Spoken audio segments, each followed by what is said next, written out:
A premier institute for IIT NEET, number one institute in South India, FITZI, launching in Karimnagar. IIT NEET orientation program నవంబర్ 9న సాయంత్రం 5 గంటలకి hotel Maitri Karimnagar. వివరాలకి సంప్రదించండి 9989577757. Welcome to Suman TV Karimnagar. నేను మీ journalist Akshay.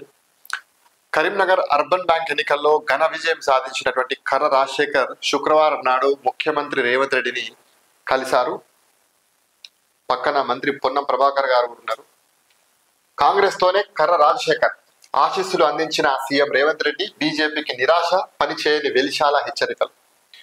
Urban bank chairman కర్ర రాజశేఖర్ ముఖ్యమంత్రి రేవంత్ రెడ్డిని శుక్రవారం కలిశారు. అర్బన్ బ్యాంక్ ఎన్నికల్లో రాజశేఖర్ ప్యానెల్ విజయం సాధించి చైర్మన్ గా ఆయన పదవి బాధ్యతలు చేపట్టిన సందర్భంగా ముఖ్యమంత్రి అభినందనలు, ఆశీస్సులు అందజేశారు. రాజశేఖర్ కు ఆర్థికంగా ఇతరత్ర సహాయ సహకారాలు అందించామని కేంద్ర హోంశాఖ సహాయ మంత్రి బండి సంజయ్ కుమార్ పరోక్ష తోడ్పాటు కారణంగానే ఆయన ప్యానెల్ విజయం సాధించిందని ప్రచారం చేసుకున్నటువంటి బీజేపీ రాజశేఖర్ ముఖ్యమంత్రిని కలిసి ఆశీస్సులు పొందడంతో నిరాశకు గురైంది. రాజశేఖర్ ప్యానెల్లో బీజేపీకి చెందిన వారు ఉన్నారని, బీజేపీ బీఆర్ఎస్ తో లోపాయికారి సంబంధాలు పెట్టుకుని ఆయన విజయం సాధించాడని, ఆయనపై కాంగ్రెస్ అధిష్టానానికి ఫిర్యాదు చేస్తామని కాంగ్రెస్ పార్లమెంట్ నియోజకవర్గ ఇన్ఛార్జ్ వెలిశాల రాజేందర్రావు ప్రకటించారు. అయితే ఇక్కడ ఈ మొత్తం అర్బన్ బ్యాంకు ఎన్నికల్లో ఒకవైపు కర్ర రాజశేఖర్ ప్యానెల్, మరోవైపు వెలిశాల రాజేందర్రావు ప్యానెల్, ఇంకొక వైపు గడ్డం విలాస్ రెడ్డి, ఈ ముగ్గురు కూడా పోటీ పడ్డారు. అల్టిమేట్ గా కర్ర రాజశేఖర్ గారు విజయం సాధించడం జరిగింది. వెలిశాల రాజేందర్రావు ప్యానెల్లో ఇద్దరు మాత్రమే గెలవడం జరిగింది. గడ్డం విలాస్ రెడ్డి ఓడిపోవడంతో పాటు తన ప్యానెల్లో కూడా అందరూ కూడా ఓడిపోయారు. మొత్తానికి కర్ర రాజశేఖర్ విజయం సాధించడం జరిగింది. అయితే ఈ యొక్క విజయాన్ని బీజేపీ తమ విజయంగా చెప్పుకుంది.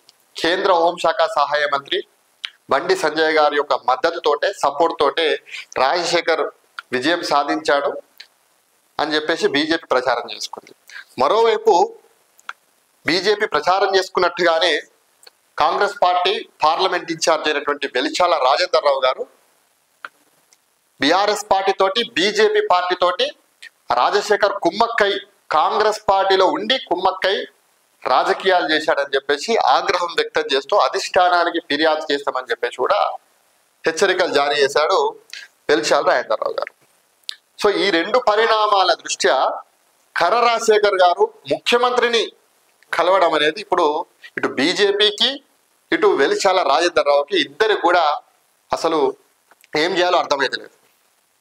మేము బీజేపీలు ఏమంటారు, మేము గెలిపిస్తే ఆయన ముఖ్యమంత్రిని పోయి కలిసిండు, నేను ఇన్ని హెచ్చరికలు జారీ చేసిన బీజేపీ బీఆర్ఎస్ పొత్తుతోటి, లోపాయికారి ఒప్పందంతో, కుట్రలతోటి ఈయన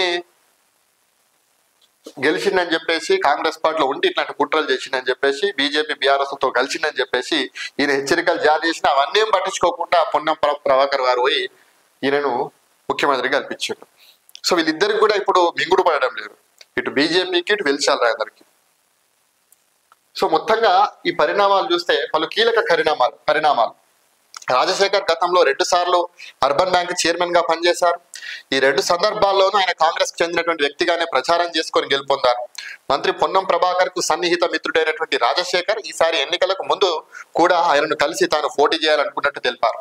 ఎన్నికలకు ముందు రాష్ట్ర ప్రభుత్వం అర్బన్ బ్యాంకు పర్సన్ ఇన్ఛార్జిగా పెట్టి నియమించింది. మంత్రి పొన్నం ప్రభాకర్ అండదండలతో గడ్డం విలాస్ రెడ్డి చైర్మన్ గా 6 నెలల పాటు ఆ పదవిలో ఉన్నారు. ఈ ఎన్నికల్లో విలాస్ రెడ్డి కూడా మళ్ళీ పోటీ చేయడానికి ఆసక్తి చూపుతూ మంత్రి పొన్నంని కలిశారట. అటు విలాస్ రెడ్డికి మద్దతు ఇవ్వాలా, రాజశేఖర్ ని పోటీలో నిలపాలా అన్నటువంటి విషయం ఆయన ముందుకు రాగా పార్టీ ప్యానెల్ ఏదీ లేదని, ఎవరికి వారుగా గెలిచి రమ్మని సూచించడంతో వారిద్దరూ తలో ప్యానెల్ పెట్టుకున్నారు. గడ్డం విలాస్ రెడ్డి పోటీ చేస్తా అన్నాడు, రాజశేఖర్ పోటీ చేస్తా అంటే ఎవరికి సపోర్ట్ చేయాలో అర్థం కాక మీరు గెలిచిరా అని చెప్పేసి పొన్నం ప్రభాకర్ గారు చెప్పారు. సరే వీళ్ళిద్దరు ఇట్లుంటే మళ్ళీ ఆయన పార్లమెంట్ ఇన్ఛార్జ్ వెలిశాల రాజేందర్రావు నిర్మల్ భరోసా పేరుతో మరో ప్యానెల్ బరిలోకి దింపారట.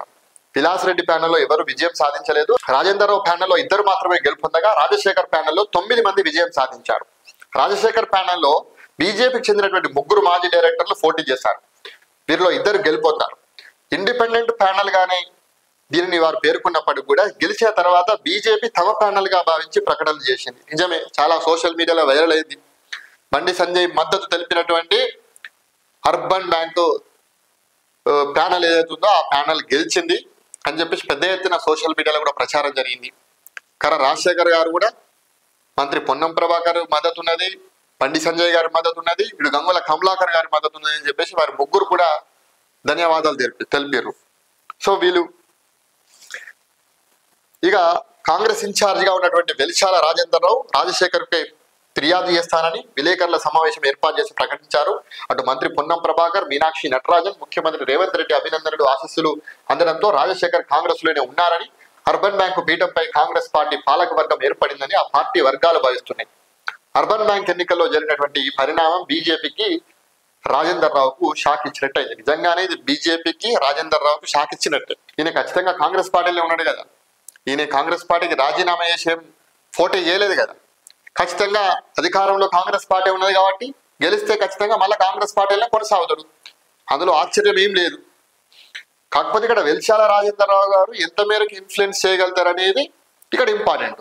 ఇన్ఫ్లుయెన్స్ చేయలేకపోయారు కాబట్టి ఇవాళ రాజశేఖర్ గారు సీఎం రేవంత్ రెడ్డిని కలవడం జరిగింది. సో మొత్తంగా ఈ వ్యవహారం మొత్తం ఇటు బీజేపీకి వెలిశాల రాజేంద్రరావు వర్గానికి ఒక షాక్ ఇచ్చినట్టే. మొత్తానికి ఏదేమైనా అర్బన్ బ్యాంక్ ఎన్నికల్లో గెలిచినటువంటి రాజశేఖర్ గారు ఇంకా అర్బన్ బ్యాంక్ అభివృద్ధికి తోడ్పడాలి,